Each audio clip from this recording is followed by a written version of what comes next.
Katie today. It's Katie today. Yeah. What's cracking? What's going on? So I heard that you're starting with your podcast. Hey there. I am. What's going on? Tell me more about it. Yes. How you doing? How you feeling with it? I feel good. Just starting the process, getting going. But I'm naming it Fly Free Bird podcast because I believe we all live in some sort of cage, whatever that is. And it's our job to open the cage and fly. Like the cage is open. And so my thought is to help inspire, motivate others to break free, right? And spread their wings and fly, whatever it is, whether they overcame something or even a limiting belief or anything. I mean, you don't have to go fly all the way to South America to break free, but that's pretty much what I did, but I'm still breaking free as we speak. So. Right.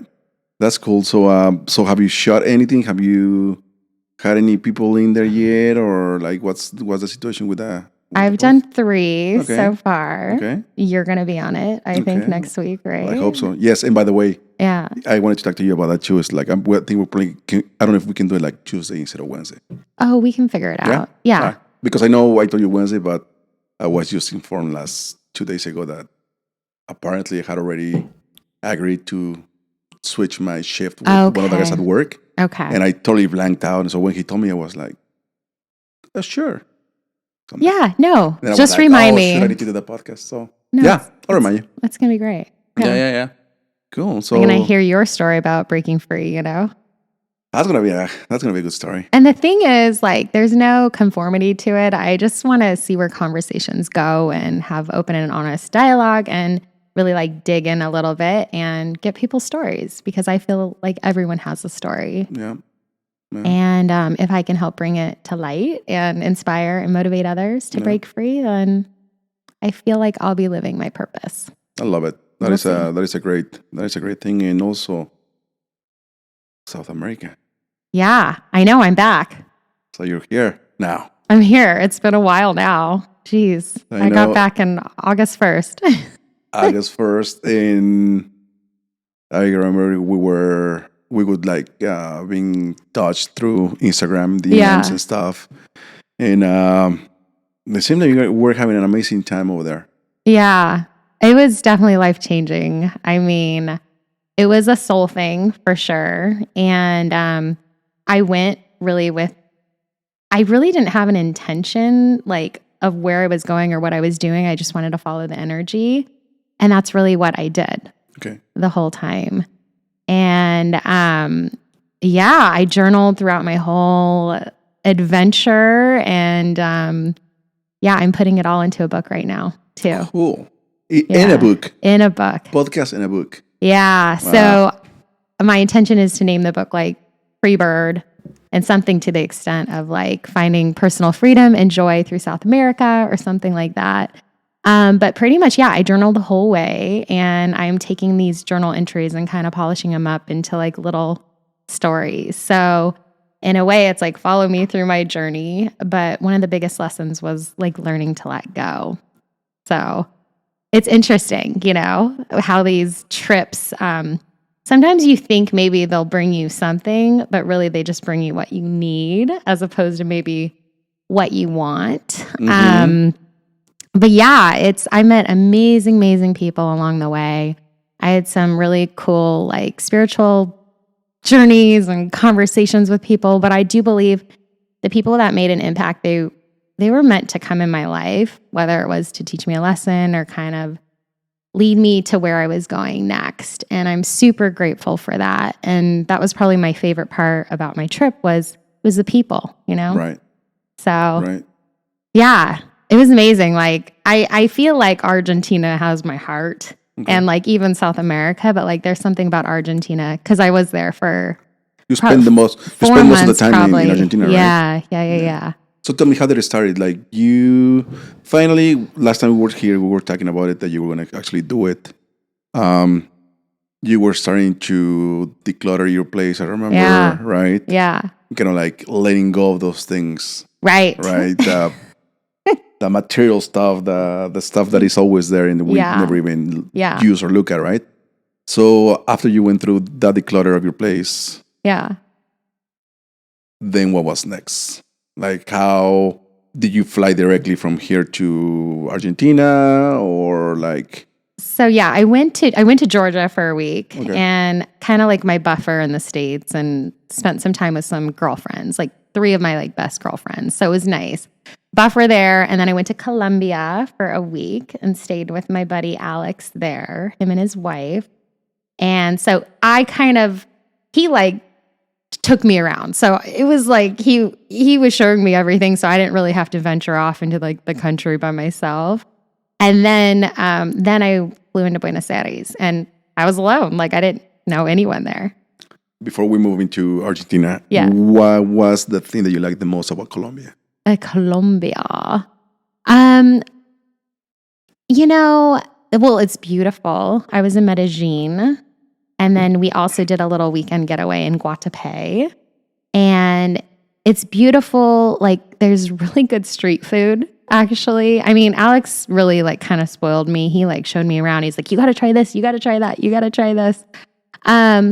But yeah, it was beautiful. It didn't really feel like I was really in a foreign country, probably because he was with me the whole time. And I mean, we motorbiked. My dad would, I don't think I ever told my dad about that, but I was telling him like, I better not.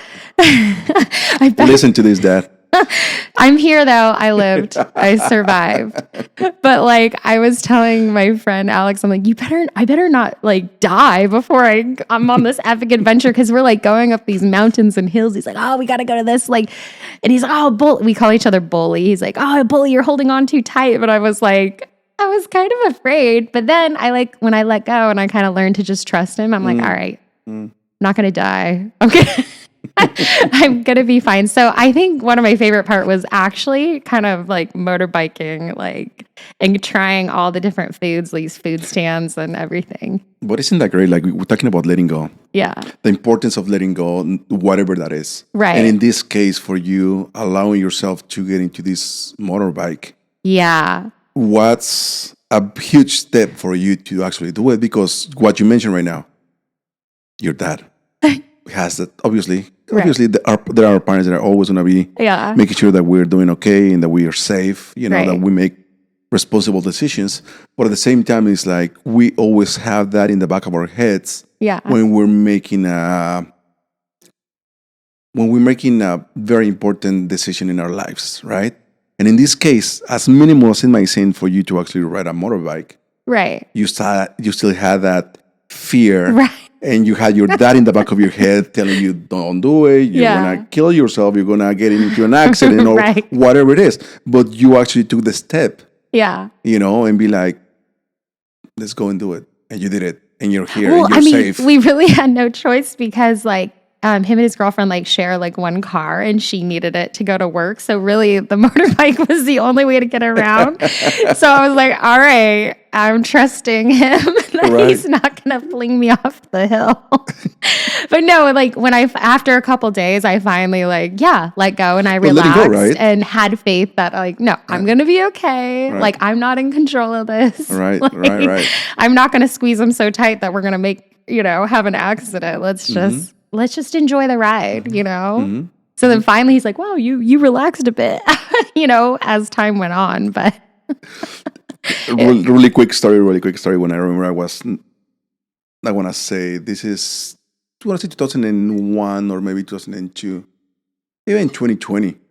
There was this guy at work who owned a bike. Yeah. And it was one of those ninja bikes, that are like super fast. Like I think it was like a 900 or 1000 cc or something like that, like super fast.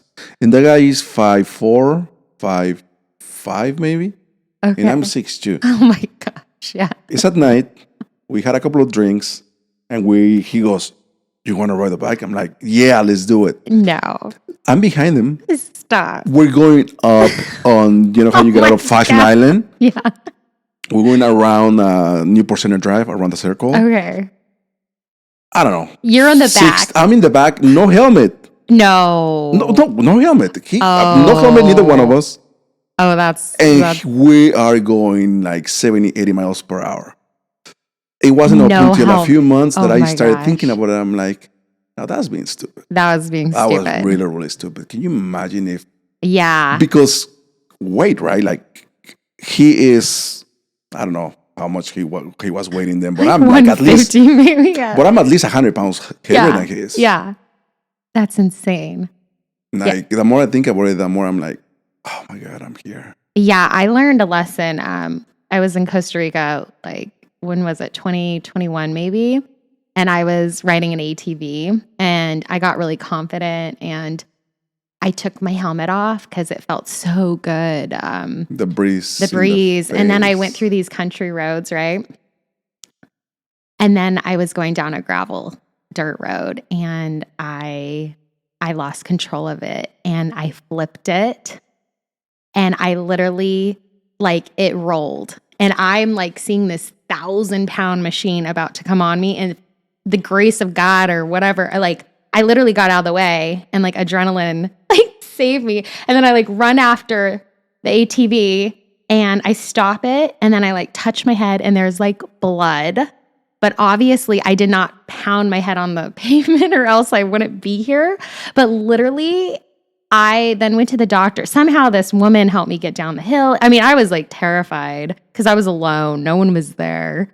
And then I think from there I was like, all right, yeah, wear a helmet. That's stupid. I mean, it's amazing. Like I did not die or became paralyzed or anything. But it's like one of those stories where you're like, it could have been way, way worse. But it was still like crazy scary and my shoulder really hurt. I was all scraped up, blood on the body, everything. But I'm like, I survived. Oh my God. Anyway, so yeah. Then I think because so then, you think that, and then you're like, oh my God, I'm in Colombia and I'm this motorbike, but at least I have this massive big helmet on. But I'm like, geez, if we fall off, my body's really going to hurt. I can't die before my epic journey. Right. Exactly. But man, I'm glad you're here. And, Yeah, of course. You guys made it and it was fun, but wow, that is a little scary. But isn't that crazy, when you're so young and just you do don't things, care about anything, you literally feel like you're invincible, right? Yeah. And the wiser we are getting, the older we're getting, the more that we realize there is something like we start to becoming fearful about a lot of things, in a sense, like, for example, just going back and thinking about the things that we did when we were younger, we'd be like, oh, I don't know if I could do that right now. Like, right? Or you're like, wow, I did that. Yeah. And I'm alive. Yeah. Or it's crazy. Yeah. But then again, like, I don't want to live in fear, right? And that was my next thing. It's like, okay, so we are fearful. But I don't know if it's the right word to say that we are fearful about. More cautious, maybe? Just more cautious. Like, we are more aware of who we are and we try to make better decisions so that we can keep living longer, in a sense. Do you know what I'm saying? Does that make sense? Or do you have a better way to paraphrase it? Well, I think just because we get older, we get wiser. Right. So maybe it's just wisdom. It is wisdom, but it is fear of killing yourself, basically. Right? Like not being in a situation where you would have to. Right. Where you're risking your life. No, that's true. Yeah, because there was even this point when I was in Patagonia and I took this really huge hike, like Laguna de los Tres, is that what it's called? Anyway, when I got there that morning, I was so excited. It was going to be like over 15 miles. It ended up being like 20-mile day. Crazy. But the main part where everyone takes the photo and the Instagram perfect shot, it was closed off due to weather, right? Mm. So I was bummed, but I was like, I'm not going to go risk my life to go get this perfect shot. But other people did. And I met other travelers who actually crossed the river and went through all that to get the shot. And they're like, yeah, I almost died and I slipped like 5 times on the way back from ice. And I'm like, that's the last thing. Like, I'm not going to go do something stupid just to say that I've been there. I got close enough, Mm-hmm. But if it's closed, I'm going to like pay attention to why they closed it, Yeah. Yeah. So it's just, I think, that's wisdom, because maybe, who knows, if it was 10 years ago, would I have done it? Maybe. Exactly. I don't know. That is it. Yeah. So I think, we are, not that we are fearful of life or fearful of challenges or fearful about making decisions. It's just, we're just fearful in the sense of like making better decisions where we are not risking ourselves. But then I got on a motorcycle, so I don't know. Motorcycle, but then But I lived. You're here. I'm here, and you had a helmet on. And I had a helmet on. I learned. Hear that, Dad? See, I had a helmet on and experienced the countryside of Medellin. So Medellin for a week. Yes. And then what happens? And then I fly to Buenos Aires, and how far is it? What was that? Maybe like a 7-hour flight, maybe from Medellin. Oh, really? Was it that long? Yeah, because Colombia's pretty up there. Yeah, and Colombia Buenos Aires is like on the coast. Like up here, and your Argentina is like a very makes sense. Yeah, that makes sense. Yeah, so like 10 days in my first Airbnb, I had some issues with the lock, and I had like a flood in the Airbnb. Like, there's certain things that you like in deal Argentina with. Yeah, but it's like, it's so funny because like you could feel so happy, but then you're dealing with like little mishaps, right? But if you have no control over it, you just have to like just laugh it off, let it go, and just figure things out. So yeah, I was just kind of following the energy. I got into tango. I met a good friend down there through tango, and he taught me how to dance. So it was actually really fun. And then we kind of started talking about this idea of like tango and wellness and all this stuff. So this is still kind of in the works. We'll see. But no, that was a lot of fun. I met people, and then basically I was there for like 3.5 weeks. And then I made my way down to Patagonia and Ushuaia, which is like the southernmost tip of South America. Oh, really? Yeah. And I think that's when the real kind of healing kind of journey came, because like in the beginning, it's all excitement, right? I had my buddy for a week, and then I go to Buenos Aires. There's like the energy of the city. I love it there, by the way. It's like take New York and take Paris and kind of like combine it. Like they had a little baby. Really? And yeah, the energy is just magnetic. It's amazing. The people are the warmest, nicest people like you'll ever meet. And in Argentina in general, I would say Buenos Aires and Mendoza. I mean, they're just, it's like love. Like they're family, So I felt like I gained friends and some people who actually cared about me, which was nice, and they're like, well, if you ever need anything, let me know. And so I left from there. I went down south because I was kind of fighting the weather, because by that time it was like into March. And I got a walk with penguins, which was so amazing. How was the weather down there? Is it still cold? Is it always cold? It's cold, but there's certain times of the year, because they're opposite from us, right? So I guess March would be like maybe their fall, I would think, right? Yes. Ish, kind of starting into the fall. Yes. Yeah. And but it's cold. Wait, no. Because it's our spring, so it's their fall. Because right now it's summer. Yeah. And we're technically in winter. Fall, yeah. Okay, I'm like, Jesus. Well, it's confusing when it's like opposite, right? Yes. But anyway, even there, like just meeting people, and like the penguins were like amazing. So if anyone ever goes down there, you got to do the tour where you're like literally walking with the penguins. It was so much joy. And are they big, or are they like the small ones? They're kind of like 3 feet tall. They're pretty big. But there's like there was only one king penguin, and then there was like 2 others. So they're not as big as like the Antarctica ones, which people who go to Antarctica actually leave from Ushuaia. So okay. But yeah, I didn't make it to Antarctica. Why not? Would you ever want to try that? To go to Antarctica? Yeah. It crossed my mind. You kind of have to be prepared for it, though. But why not? I guess if you have the opportunity, right? Cool. But no, you meet people who've been there, and you hear their stories, and a lot of these stories will be in like my book and stuff. But it is amazing, because sometimes like with meeting people, sometimes you're just like, I'm not really in the mood. But when you actually open your heart And you're like, wait, there's a reason this person keeps coming into my life. Like, and then we have the most amazing conversation, right? You learn something, you gain something from them or whatnot. And that's what, for me, traveling is all about, is the connections and the people you meet. And especially for me, it's like this whole soul journey of, what am I doing with my life? Where am I going? All this stuff. It wasn't just about like checking things off the list. Right. So I think when I got down to the nature part, that's when like the real soul searching journey started, because you're being put into like kind of uncomfortable situations, whether it's the weather or you're out on a hike or you feel like you can't really connect. Because for me, when you get to these little touristy towns, it's not as like warm as like a city. So like Buenos Aires and Mendoza were really warm to me with the people because they live there, they're locals. But when you go to these little tourist cities, it's just different. To me, it's like more transactional.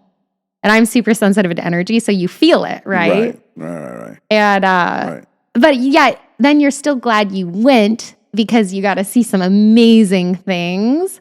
But I think my favorite parts were actually going and connecting with like the people who lived in the cities and the towns, you know.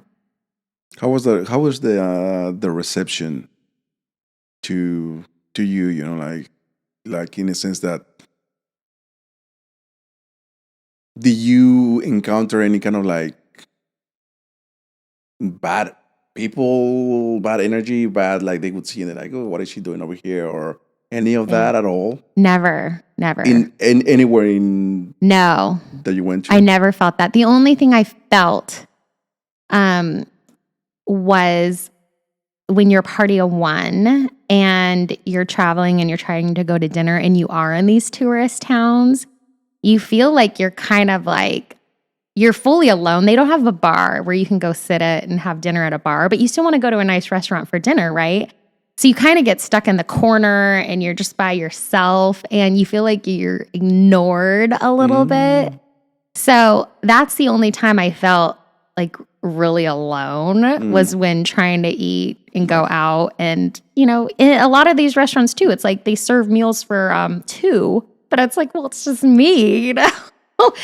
But as far as any like individual ever giving me like bad energy, I never felt that. You did not experience it. But I also think it's because I like followed the energy and my intuition. So I never really allowed that. Or if there ever was a glimpse of it, I would get out of the situation, you know? Yeah. So Colombia, see. fly to Argentina. And you were there for how long? Well, so because like, I know you had to go somewhere else. Didn't you have to go to Brazil or something like that? Well, yeah. So I was in Buenos Aires, then I go to like Patagonia. So I go to Ushuaia, and then I go to El Calafate, where this amazing glacier. I got to see this. I met some cool friends there too. And then El Chalten is this hiking town where I hiked and journaled and really connected there. And what's interesting about that portion, it's like in the beginning, I did feel kind of lonely and like, this is weird, or people are kind of cold. But by the end of it, I had made friends with other travelers, and I hiked and I felt so accomplished and I could conquer anything. So it's the ups and downs were like real, you know, because you still are who you are wherever you go. But then when you're in a whole nother foreign country and there's a language barrier and you're alone, it's interesting, you know? Because it's not like everything was jolly all the time.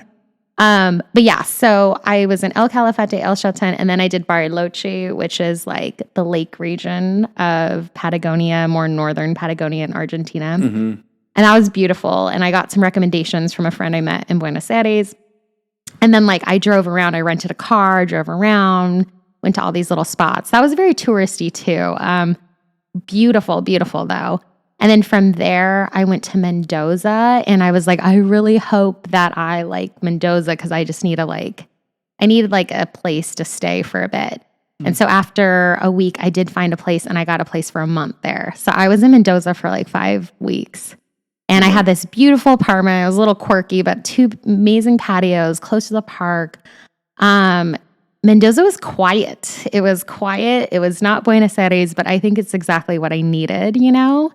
And then I actually made a handful of good friends there. So I felt like that was kind of a little bit of my home, kind of like just my place to just like unwind and decompress and then figure out the rest of my trip. So that was it was really special. Like there is a special part in my heart about Mendoza and Buenos Aires, especially, and wine country too. So it's it's like kind of equivalent to California wine country in a way. Okay. Yeah. So just picture that. I mean, it's beautiful.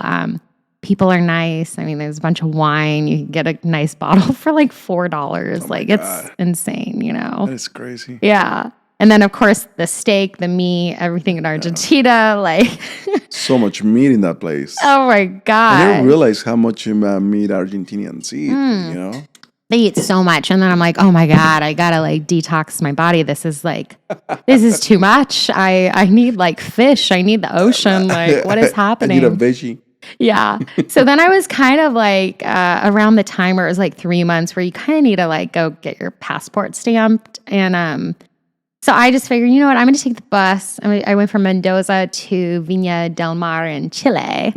So I took the bus and that was so cool. It was like a luxury bus. So I had a nice seat and you're going through the Andes and it's snow and you're just crossing the border. It's it's beautiful. So cool. And then you go to Chile and then it's beautiful too. You see vineyards. So imagine just kind of like California wine country. You see that. And then you get to the coast because I needed my Pacific Coast ocean feel. And even there I stayed in I stayed in 2 beautiful Airbnbs, one in Viña del Mar and then one in Renaca Beach. And I literally had this amazing ocean view where you could look like it almost felt like you were in Miami or you were somewhere on the coast of California with palm trees and stuff for $50 a night. Where do you get that?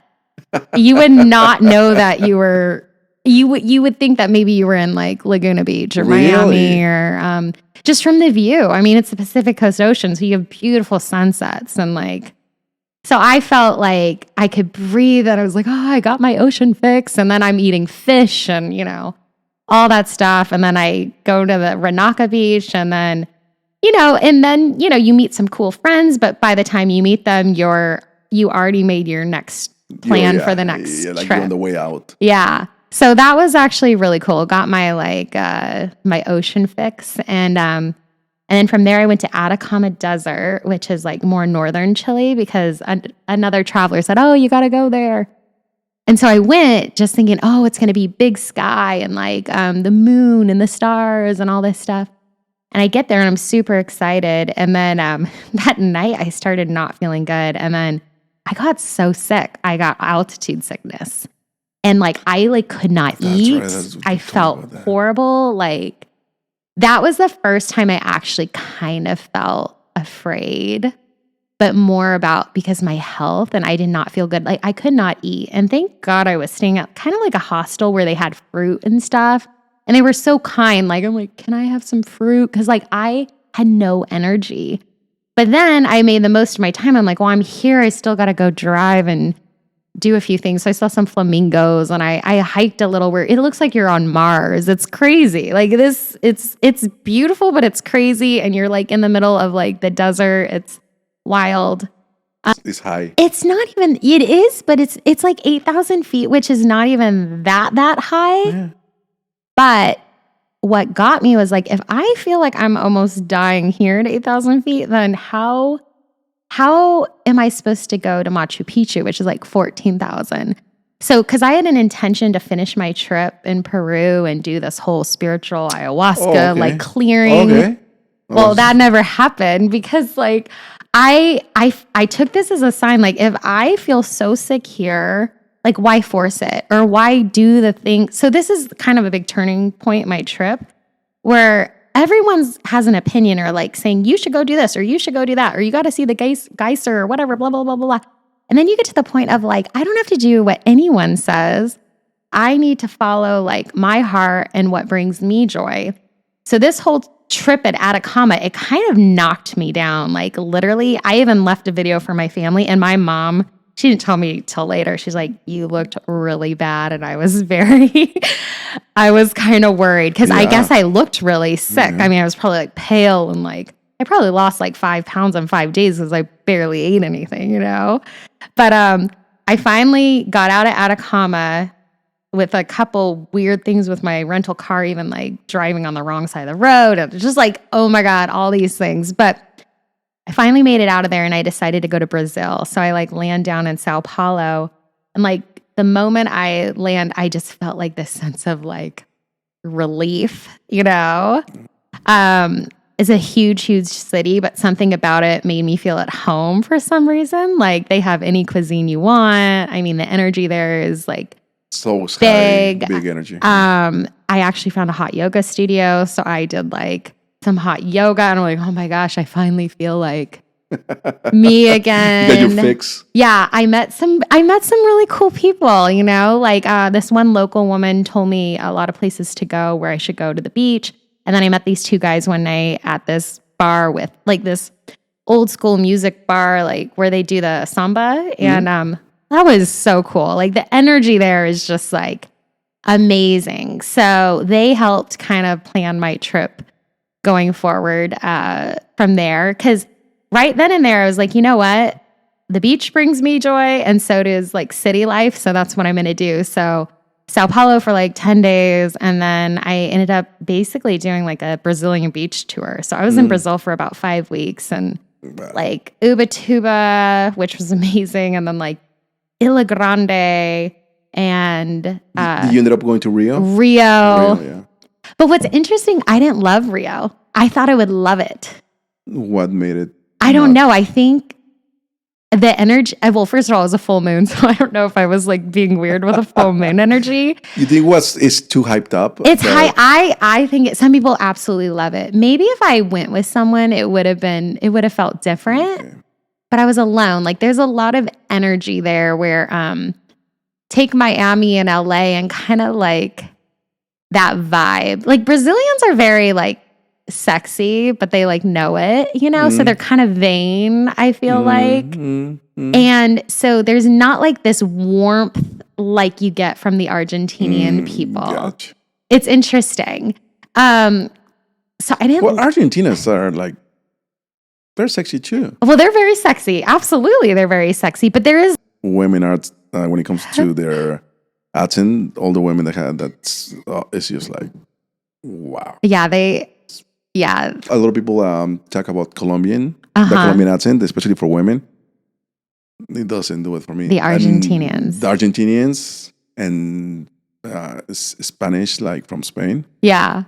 Because it's a different, I mean, their Spanish is different than very, very different. Mexican Spanish, Colombian Spanish. Yeah, it's every single country has their own accent, their own way of, communicating to each other. Yeah.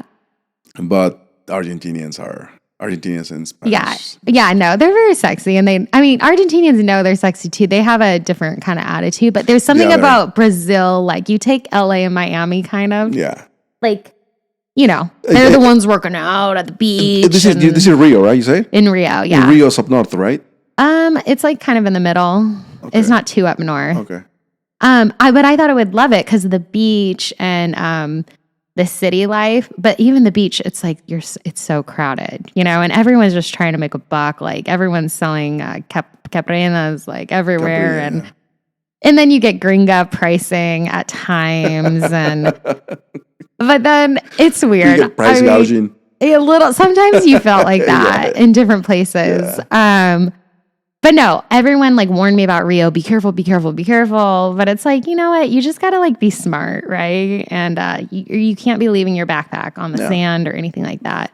But no, I had like amazing food there, fish, like people were cool. I made, and then from there I went to Búzios, which was this cool little resort town north of Rio, which I actually really, really liked. And and then I wanted to finish my last month in Buenos Aires because I wanted to dance and get my like city fix. Because I don't know, there's something about it that just like warms my heart.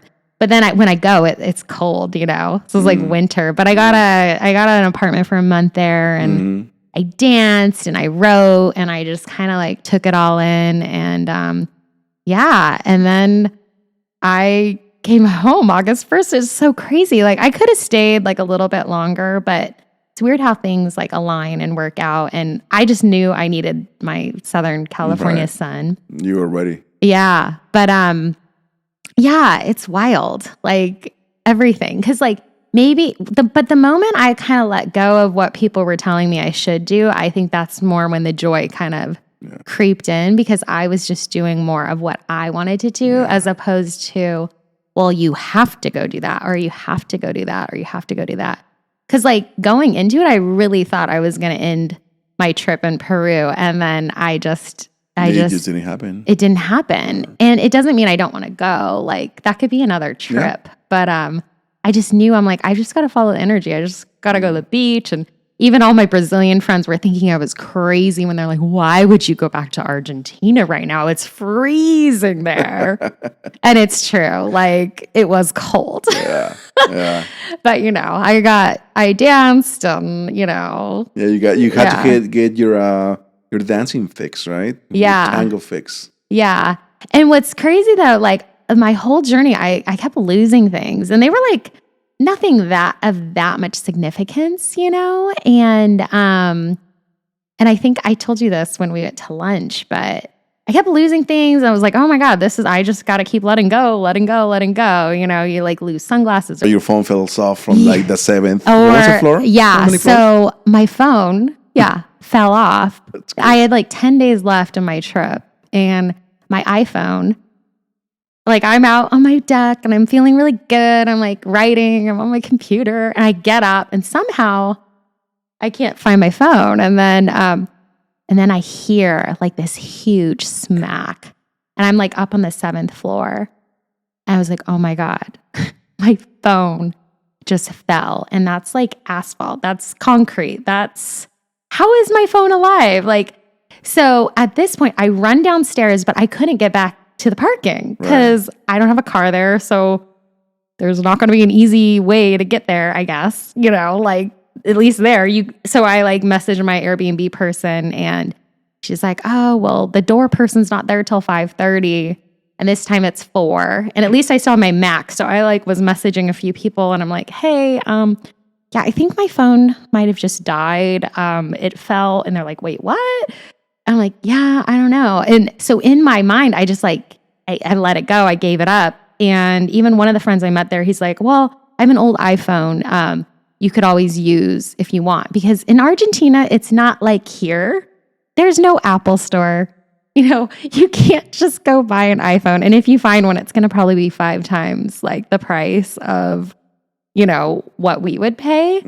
And so in my head, I'm like, well, at least I was like kind of bummed, but I'm like, at least I got a lot of pictures from my last trip and whatever. Maybe it will be kind of freeing without having a phone, and it will be fine, Right. And then literally, so it's like 5:30. I go downstairs. Of course they're not there. It's South America. No one's there on time. No one's there on time. And so then I just like let it go. What was this, 5:30 in the afternoon? Early evening. Yeah. So like it dropped around 4, and then like, so I wait an hour and a half, and I'm like, well, I see my phone literally down there. And the thing is, it's like a parking lot. So I'm like, what if a car just like drove over it? What if it survived, but then they like drive over it? And you didn't like feel like maybe like you mentioned, just going down there and see if anybody like walked around and be like, hey. Well, I tried to at one point. Like I went down, and then like the garage opened. I was almost going to ask someone, but then I'm like, oh my God, what if I can't get out? Like I'm stuck. So I was just learning patience. And then literally, I talked about this in my last episode with you, but my little doggie's kind of like my angel, and I literally felt like he was by me this whole trip. But I literally said a prayer, and I was like, Jax, can you make my phone okay? Or at least, and I'm just like literally praying that my phone would be okay. And in my head, I'm thinking, I hope like it's probably going to be really, really cracked, but it can at least turn on but I let it go. I'm like, there's no way, 7 floors, but I said this prayer, right? And then I get a knock on the door, and it's all Spanish. Like I'm still learning, so it says in Argentina, it's very fast. And it's muy rápido. It's like, despacito, por favor, like, please. slow down,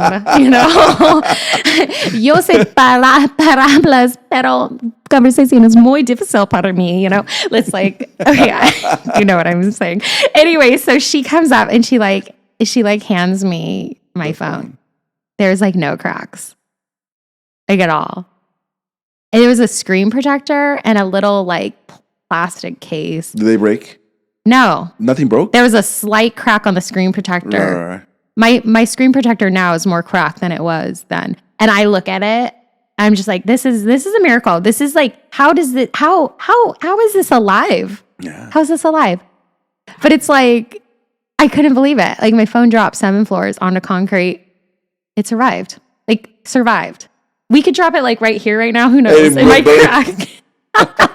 It stops working. Like, should we give it a shot? Let's see what happens. Oh my God. But it like literally just made my heart like, wow. Like, and how did this person know that it was you? Well, because the Airbnb host messaged her probably, and then she brought the phone up to me. But it was the door person.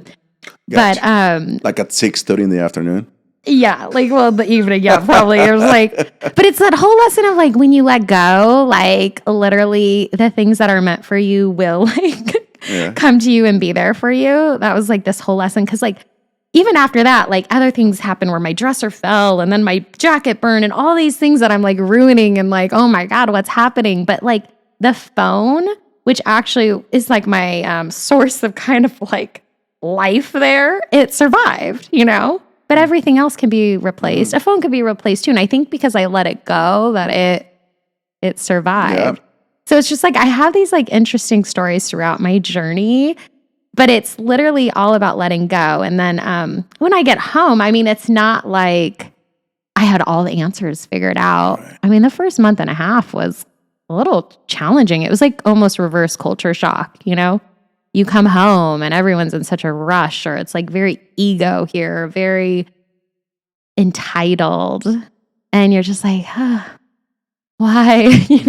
Like I love the sun and the beach so much, but why are people assholes? No. Yeah. But then it's like, I think it's about how you look at it. So I guess my worst fear is like forgetting what I learned down in South America. And a lot of it was about slowing down and being present and enjoying like the simple things, but also like letting go of what you can't control, but following your intuition too. Because when you do all that, like life seems to flow and it goes easy. Like I never had a problem there besides my little issue when I was sick and out of coma, but that changed my direction of my trip, but for the better, Right. And maybe I needed it to experience that to kind of know where I was going next. Right. So just being home, it's like, that's why the easy thing for me right now would probably be to go get a job or to do something that I've been doing before, but I don't want to fall back into old patterns. Okay. And I don't want that stuck energy that was there before, or just doing something where it's not really me. Yeah. So it's like, okay, I'm sacrificing a few things now, right? Like say having a roommate or whatever to help ends meet. But I really am challenging myself to like figure things out to create the life I want to desire. Mm-hmm. And part of that is it's like, yeah, I'm starting a podcast. I don't know what I'm doing, right? It's always fun. Yeah. Right? And I know you're helping me a lot. You have no idea what you're like, wait, what? Yeah, like, wait, what? It takes that long? What's happening? But like just to conversate with people and like really get to know their story, to share my story, because maybe it helps inspire other people break free, right? Mm-hmm. With my book. And then I'm watching dogs too. I love dogs. So I'm kind of doing that to make a little bit of money and give them the love. But I'm determined to really like make it work where I don't fall back into the easy pattern of me getting a job, but then I'm like miserable, right? Yeah. I just can't. Which is the easiest thing to do, for anyone. Is just be like, you know what, screw it. I just go back to what I was doing before. It's easy. Yeah, it pays, you know, for the bills. Right. But it's just like, are you happy? Yeah. Are you really happy? Are you really able to will you ever be able to reach your potential by doing this, Yeah. So I feel like right now you have this freedom. Yeah. You have a lot of freedom right now. Right. You know, like this, like the bird has left the cage. The bird has left. Right. You see my shirt? It says free as a bird. I wore this on purpose. I saw that. I mean, I saw the bird part, but I didn't see the other part. Yeah, but free it's as like, a bird. It's great. Yeah. It's great. But it's also So like happy a for very you. much a mindset, you know? It is a mindset. I feel like that's where you start, right? Yeah. Because it's very easy to go back into old ways and old patterns. And then you could let your ego get involved too, thinking like, oh, my bank account's going down. And like, I could go get a job right now. It's like, but no, like I went on this trip for a reason to like learn about myself or really get back to who I am.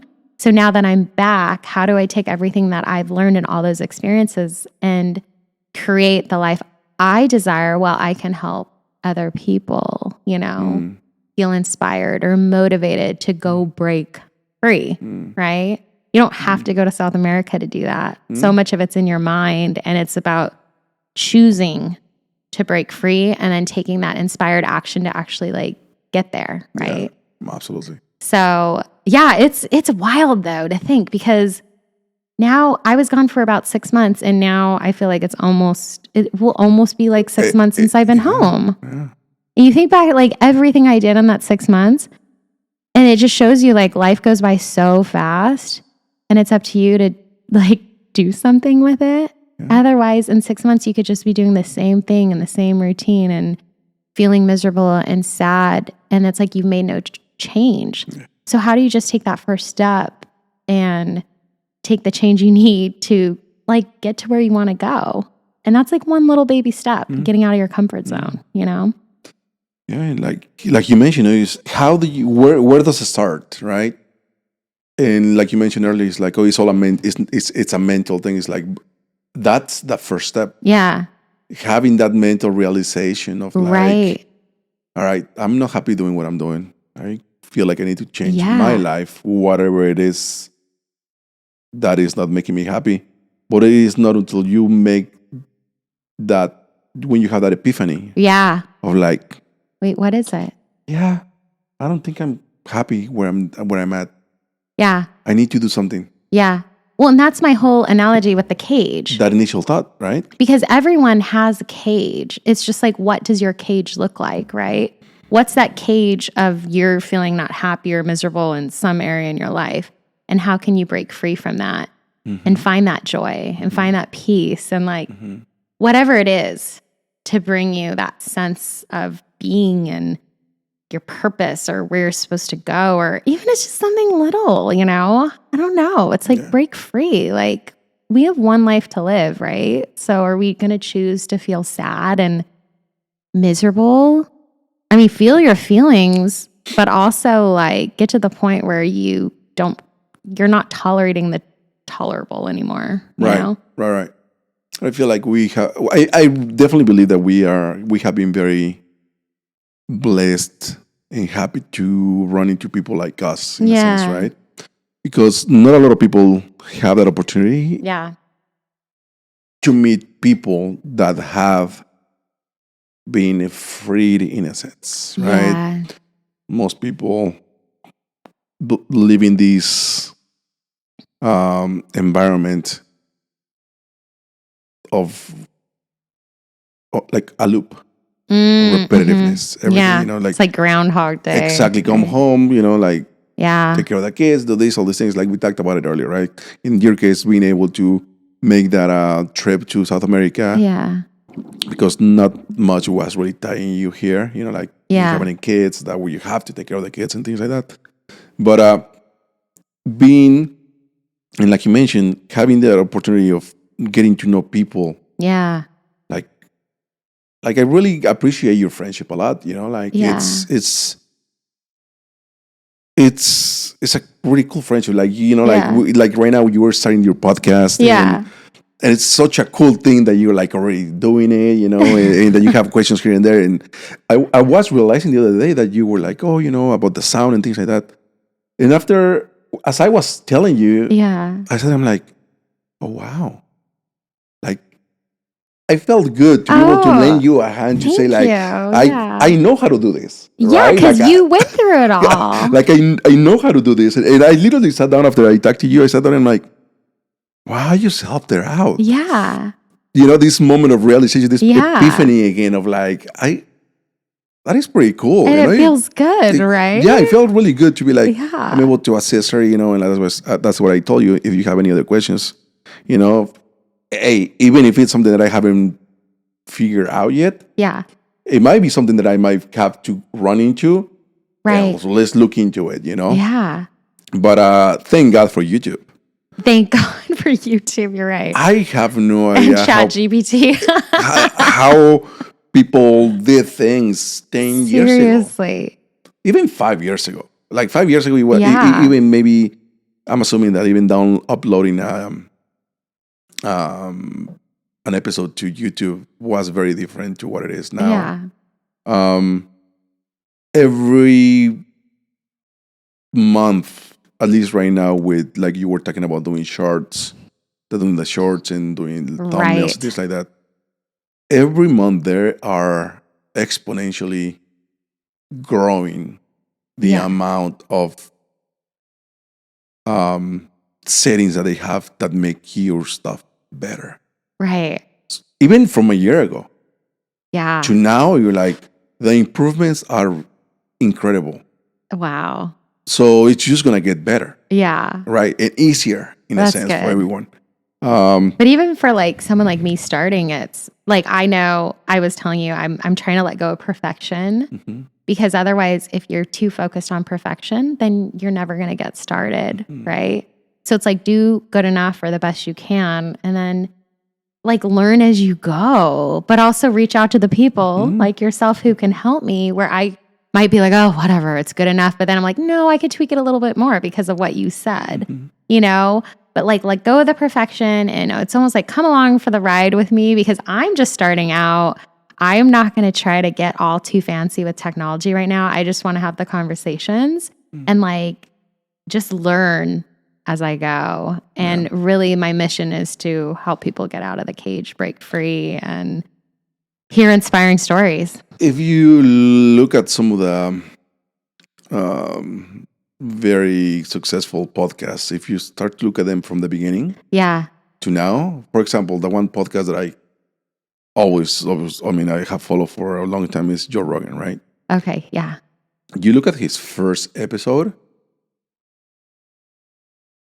whenever you have a chance, look it up. Okay. And watch the first episode. You're going to be like, what the hell are they doing? Like, he had no idea what was he doing. Literally, he's just trying to figure out. All of a sudden, he has like all these filters of like Christmas or whatever was happening on the screen. Right. And he's like, well, how do you take this off? Well, maybe we can just leave it there, you know? Like, Yeah. Like literally playing around as he was live streaming because back then it was all live. Right. You know? But that's the thing. It's like, it's just getting started. And whatever it is, whatever the cage is or whatever it is, it's like, just start. Just start. Just try. Take that first step. That's going to take it. That is going to change. It's like not allowing like the fear that we talked about, even though we decided it's not really fear, it's like caution, but not letting fear hold us back to actually creating the life we desire and that we want, you know? Exactly it. And that is the difference, right? Yeah. That's the fear that we don't want in our lives. Right. Of like, well, I don't know what's going to happen if I do this differently. I don't feel it's like, just do it. Yeah. You'll find out. Right. As opposed to like, well, I don't want to ride that, that ninja bike that has 1,000 cc without a helmet. It's like, well, I will not tell you, oh, well, ride it and find out, see what happens because the probabilities of something bad happening are major as opposed to like trying something out of your comfort zone, just like, you know what I'm saying. We get stuck in comfort, and there's a reason people stay in their warm little cage because it's comfortable, right? But to really truly live, I feel like you got to step out of your cage and spread your wings and fly and just try because, if you fall, your wings are going to rise you back up and you're going to be okay. Like, you just got to start. And so that's where I'm at. It's like, I don't know what I'm doing, right? Like I've been in corporate sales my whole life. I don't want to get a job. Like I just want to watch dogs. I want to write my book. I want to do this podcast. I want to help inspire others and I want to figure it out. And one of the things that South America really taught me is that you can live your life a different way. We're just stuck in this like conformity bubble here sometimes in the US, I feel like. And that's not truth. We can go find joy. We can live our life a different way. And not just that, not just the fact that we're in the US, because obviously, True. I mean, we are in the greatest country that there is, you know, but we are in Orange County. Yeah, I've heard that before is just too. makes it even more so because talking about a bubble. Yeah. And perfection. Yeah. And like this image that people have to portray. But I'm determined to I'm not that person. Like, it's like, I want to attract people who like will see the realness and the authenticity and be like, no, she's real. I like what she's saying, or, you know, and like step out of their cage and break free, you know? Hands down. Absolutely. But cannot agree with you more on that, you know, and like I was talking to you a few months back where I said, I even doubted continuing doing the podcast, right? Remember we talked about it for a little bit where I was like, well, I don't know how I feel. Yeah. You know, because again, you see You're all this other content yourself, and there's all this comparison where you're like, well, I don't think I'm good enough. I don't think, you know, I don't have the setup that people do and all this thing. Is just like, again. Yeah. And that's when talking to you was very helpful for me because I'm like, I was like, you know what, she's right. Just keep doing what I'm doing. Yeah. I feel good about what I do, you know? Exactly. But there's always going to be doubts, you know, for everything. Yeah. But I think that's why we have to surround ourselves with positive, like-minded people who will lift us up when we're feeling like that and give us the confidence that maybe we need. Because we also, I mean, I believe everyone does struggle and we all have doubts and insecurities, no matter how, you know, successful you may look on the outside. We're all human, right? People have emotions, they have feelings. So let's like lift each other up and spread the love as opposed to fear or hate or doubt. Come on, there's too much of that here. Yeah, I agree. And just like I was telling you that I remember when I don't know if I mentioned this to you, but I remember one friend of mine when she has seen my art already. And then she goes, Leo, do you ever make bad painting? And I'm like, do I ever make a bad painting? I'm like, yeah. I'm like, 8 out of 10 paintings are horrible, at least for me. For you. For me, right? For my standards, for what I expect. Right. It's just like, this is not okay, you know? But what I'm trying to say is like, yeah, I mess up 8 times. You know, what everybody else gets to see is only... But that's what you think. Yeah. And it has happened to the point where it's like I'm making a painting and in my head, I'm like, I make a mistake and I'm just like, I'll just leave it there. I'm just going to have to leave it there. Sometimes the imperfections are what make it beautiful. And people have seen the painting and they see my imperfection, the one that I think it's an imperfection in my head. And they're like, oh my God, this just looks amazing. Yeah. And in the back of my head, I'm like, wow. Yeah. Wow. See, why are we so hard on ourselves? Imperfection is beautiful. It's our job to actually embrace it. Yeah. And be okay with it, you know? Yeah. Definitely be okay with that. Yeah. But, Katie, I appreciate your time. Thanks, I know you have stuff to do and don't want to get you away from it. But I would love to come and talk to you. Yeah, I'm excited for it. I want to get your story and, you know, we'll see where the conversation goes. I'm sure it's going to go somewhere good. Yeah. It always does. Yeah. But, Katie, Dorish? Yes. Is it Dorish? Yeah, Dorish. Dorish. Yeah. What is it? What's the background? It's a Ukrainian. Oh, yeah? Are you Ukrainian? Well, like 40%, yeah. Eastern European, my dad's side, yeah. Oh, right on. Yeah. Wow. Cool. All right, señorita. All right, señor. Thank you very Muchas much. gracias. No, gracias a ti. Me encanta. Sí. Nos vemos pronto. Sí. Okay. Perfect. Okay. All right, sweetie. Okay, thank Bye. you. Ciao.